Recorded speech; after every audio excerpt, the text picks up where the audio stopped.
So బాబాయ్ ఎన్నికలు దగ్గరికి వచ్చేసినాయి 90 రోజులు. సో మంచి ఆసక్తికరంగా కనిపిస్తూ ఉన్నాయి. అధికార పార్టీ ఏమో ఎమ్మెల్యేలను మారుస్తూ కనిపిస్తూ ఉంది. రాత్రి మరొక జాబితా కూడా విడుదల చేసింది. అసలు ఏమంటారు ఈ మార్పులు చేర్పుల గురించి? ఇప్పుడు మన రాష్ట్ర ముఖ్యమంత్రి జగన్మోహన్ రెడ్డి గారు ఎమ్మెల్యేలకి ఎందుకు మారుస్తున్నారు? మెయిన్ పాయింట్ సర్వే చేశాం, వాళ్ళు పద్ధతి బాగలేదు, వాళ్ళు మంచివాళ్ళు కాదు, నియోజకవర్గాల్లో పని చేయట్లేదు, దాచుకుంటున్నారని మీకు సర్వే వచ్చింది, మీరు మారుస్తున్నారు.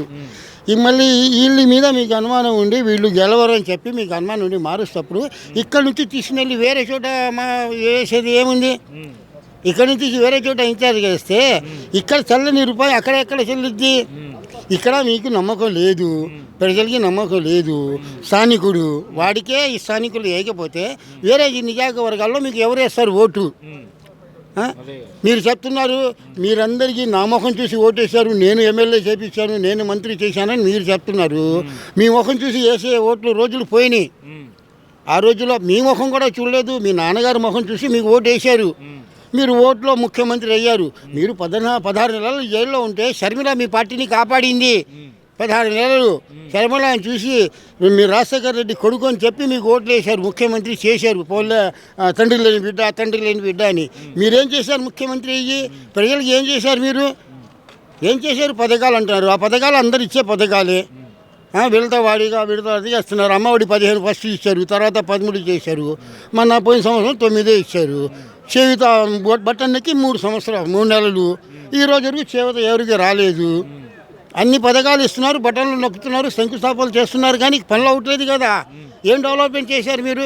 అమరావతి గురించి 3 రాజధానులని 4.5 సంవత్సరాలు అయిపోయింది, అసలు రాజధానే లేదు. మీకు పింఛన్ వస్తుందా? నేను పెట్టుకోలేదు సార్. ఎందుకని నాకు పావులా ఇచ్చి రూపాయి మా పేరు మీద ఆయన దోచుకుంటప్పుడు మేము ఎందుకు పెట్టుకుంటాం? అది పేదవాళ్ళకి చెందాలా. వైఎస్ఆర్ పార్టీ కార్యకర్తలకి, వాలంటీర్లకి, వాళ్ళకి సంబంధించిన వాళ్ళకి కాదు, పేదవాళ్ళకి, గడవని వాళ్ళకి చెందాలా పెన్షన్ అనేది. ముసలోళ్ళకి, విద్వాళ్ళకి, వాళ్ళకి చెందాలా. మీ పార్టీ వాళ్ళకి కానీ పెన్షన్లో పెట్టుకొని మీ పార్టీ వాళ్ళకి డెవలప్ చేసుకొని మీ పార్టీ వాళ్ళకే అన్ని అవకాశాలు ఇచ్చి ఏమైనా జరుగుతాయేమో అపోజిషన్ వాళ్ళ మీద కేసులు పెట్టేసి మీ వాళ్ళకి కాపాడుకుంటూ పోతున్నారు. మీరు ఎమ్మెల్యేలు చెప్తున్నారు మారుస్తున్నారు. గతంలో కూడా ఇలాగే జలీల్ ఖాన్ వైసీపీ నుంచి టీడీపీలో వెళ్తే ఆసిఫ్, కార్పొరేటర్ ఉన్న ఆసిఫ్కి ఇన్ఛార్జ్ ఇచ్చారు.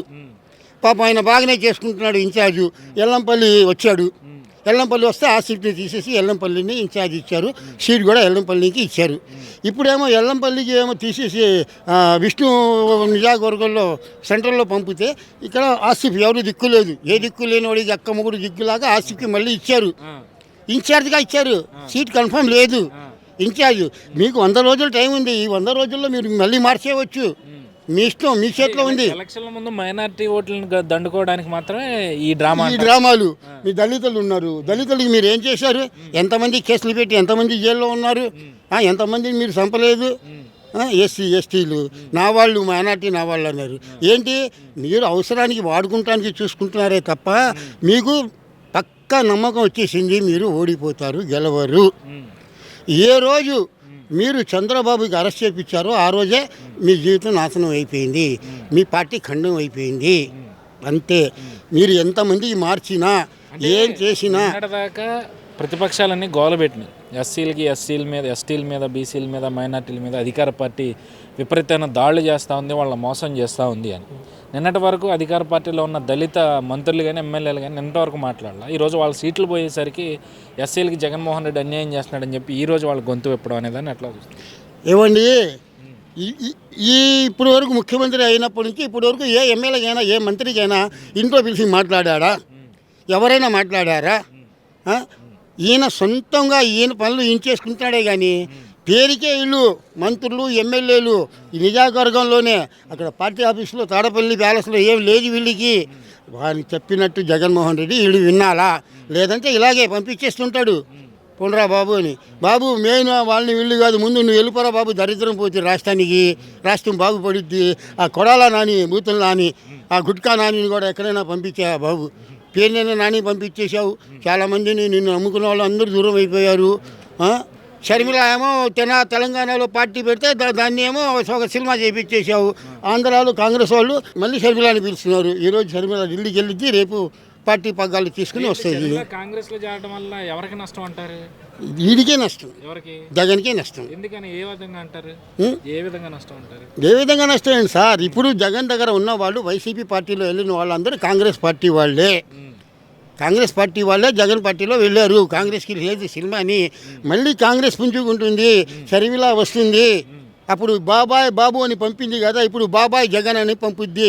ఈరోజు ఆయన కొడుకు పెళ్ళికి నీ ప్యాలెస్కి వస్తుంది. నువ్వు లోపల రాణిస్తావో లేదో అది నీకు తెలుసు, ఆ దేవుడికి తెలుసు. కానీ అన్నయ్య నీ మర్యాదగా నీ దగ్గర వస్తుంది. ఆ మర్యాద నువ్వు పెట్టుకుంటే పెట్టుకో, లేకపోతే లేదు. నువ్వేమో కాంగ్రెస్ని వదిలేయి నాతోనే ఉండు, కాంగ్రెస్తో వెళ్ళకని చెప్పి సుబ్బారెడ్డితో పంపించావు, అమ్మతో పంపించావు గతంలో కూడా. ఇది ఏం చల్లవు. షర్మిల నీ మీద చాలా కోపంగా ఉంది. షర్మిలకి రాజకీయ జీవితాన్ని నాశనం చేస్తున్నావు. షర్మిల ఇప్పుడు నీకు బుద్ధి చెప్తుంది. నువ్వు సొంత చెల్లికి అమ్మకే నువ్వు దూరం చేసిన వాడివి. ప్రజలకి ఈ ప్రజలు రాష్ట్ర ప్రజలకి నువ్వేం చేస్తావు? పథకాలు ఇస్తున్నారు, నీ సొంత డబ్బులు ఇవ్వట్లా. మా కష్టం మాకు ఇస్తున్నావు, మా డబ్బు మాకు ఇస్తున్నావు. పావలు ఇస్తున్నావు, ముప్పాలు దోచుకుంటున్నావు. అది ప్రజలకి తెలుస్తుంది. ఇవాళ మున్సిపల్ కార్మికులు కానీ ఆశా వర్గులు కానీ ఎంత బాధపడుతున్నారు. ఎంత వాళ్ళకేమో నిన్న పట్టించుకోలేదు, కొట్టించావు, అరెస్టులు చేయించావు. ఇవాళ ముట్టడి పెడితే కలెక్టర్ ఆఫీస్కి ముట్టడి పెడితే అందరికి హౌస్ అరెస్ట్ చేయించావు.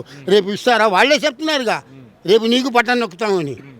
వీళ్ళేమో రోడ్ల మీద మా బతుకులు బాగు చేయండి అని వీళ్ళు రోడ్ల మీద బ్రతిమాలుకుంటుంటే మంత్రులు ఏమో పబ్బులకి వెళ్ళి డాన్స్లు వేస్తారు. అంతే, డాన్స్లు వేస్తున్నారు. అది కూడా తాడపల్లి బ్యాచ్లో కూర్చొని మన ముఖ్యమంత్రి గారు పప్పులు చూస్తుంటారు, వీడియోలు చూస్తుంటారు. పైచిగా ఆనందం. చంద్రబాబుకి ఏదో చేయాలనుకున్నారు కానీ చంద్రబాబుని చేసేది పోయి ఈయనకి రివర్స్ అయింది. ఇప్పుడు కూడా నీకు సిగ్గు లేకుండా మైనార్టీ 175 అంటున్నావు. ఏ లెక్కగా చెప్తున్నాను? నీకు ఎవరు వేస్తారు ఓట్లు? వేస్తే పాపం ముసలోళ్ళు ఇంటికాడ ఉంటున్నారు, పింఛన్ ఇస్తున్నావు కదా, వాళ్ళు ఏదో అభిమానంగా బాబు ఇంటికాడ ఎక్కి ఇస్తున్నాడని చెప్పి చేస్తారు అంతే. అని ఎవరు వేరు. నువ్వు ఎంతమందికి మోసం చేసావు, ఎన్ని పింఛన్లు తీసేసావు, ఎన్ని చక్కెర గార్డులు తీసావు. కరెంట్ రేట్లు పెంచేస్తున్నావు, పింఛన్ రాదు మీకు, చేయుత రాదు, కరెంటు ఇందా వాడుతున్నారు అంటున్నారు. ఎప్పటికప్పుడు కరెంట్ రేట్లు పెట్రోల్కి ఇచ్చి పెంచేస్తున్నావు. ఏంటి అసలు ఏ లెక్కగా నీకు ఇస్తారు? నువ్వు ఇప్పుడు ఇచ్చిన ఇన్ఛార్జ్లో ఏ ఇన్ఛార్జ్ కూడా సంతోషంగా లేడు, ఎవరు సంతోషంగా లేరు. ఇప్పటికే 4-5 టీడీపీలో కలిశారు. ఈరోజు నీ వైసీపీలో వైజాగ్ నుంచి వీరభద్రరావు, దాడి వీరభద్రరావు గతంలో 2014లో నీ దగ్గర వచ్చాడు. అయినా ఆయనకి లైఫ్ చేయలేదు, ఆయన జీవితం నాశనం చేశావు. మళ్ళీ ఆయన బుద్ధి తెచ్చుకుని మళ్ళీ వస్తున్నాడు. ఈరోజు వచ్చి కలుస్తున్నాడు కొడుకుతో సహా, రత్నాకర్తో సహా. ఏంది ఇవాళ చూడండి, ఇది కాదు సంక్రాంతి తర్వాత చూడండి మీ పరిస్థితి ఏంటో. తాడపల్లి ప్యాలెస్ ఉండదు, మీరు ఉండదు. అన్ని రోజులు మనవి కాదు. ప్రతి వాడు ముఖ్యమంత్రి అవ్వాలని ఉంటుంది. ముఖ్యమంత్రి అయితే ముఖ్యమంత్రికి కొన్ని పద్ధతులు ఉంటాయి. మీరు 10వ క్లాస్ కూడా చదువుకోలేదు. మీరు ఏ రోజు కూడా ప్రజల్లో రాలేదు. ముద్దులు పెట్టుకున్నారు, కవుగులిచ్చుకున్నారు, ఓట్లు వేయండి అన్నారు, వేయించుకున్నారు. ఏది తాడపల్లి ప్యాలెస్ నుండి తెనాలి వెళ్తానికి మీకు ఫ్లైట్ కావాలా? ఎవరి డబ్బది? మీ కూతుర్ని చూస్తానికి వెళ్తానికి 52 కోట్ల రూపాయలు ఖర్చు పెట్టి మీకు మా ప్రజల డబ్బు ఖర్చు పెట్టి వెళ్తారా? మీ సొంత డబ్బులు లేవా మీకు వెళ్తానికి? ఈ భారతదేశంలో 29 ముఖ్యమంత్రుల్లో టాప్ మోస్ట్ డబ్బు గల ముఖ్యమంత్రి మీరే కదండి. మీరేగా. మీ దగ్గర ఉన్న డబ్బంతా ఎవరి దగ్గర ఉంది? అసలు ఎక్కడి నుంచి వచ్చింది డబ్బంతా మీకు? ఎవరి డబ్బు ఇది? ఈ కంపెనీలు అన్నీ ఎవరి? ఎలా వచ్చినాయి? ఇవన్నీ ప్రజలు ఆలోచించారు. రేపు మీకు నొక్కుతారు బట్టను. అదే నువ్వు వెళ్తున్నావు మీటింగ్కి, ఆ మీటింగ్లో సంబంధించిన విషయాలు మాట్లాడాలా? పవన్ కళ్యాణ్కి 3 పెళ్ళాలు, చంద్రబాబుకి ఏమో అది ఇది ఏంటండి? చంద్రబాబు మోసగాడా?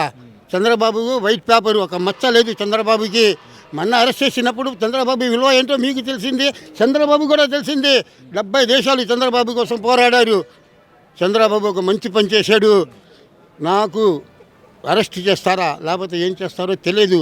నా కార్యకర్తలు, మా నాయకులు ప్రతి వారు కూడా సైలెన్స్గా, నిశ్శబ్దంగా నిరాహార దీక్ష చేయండి, నిరసన చేయండి.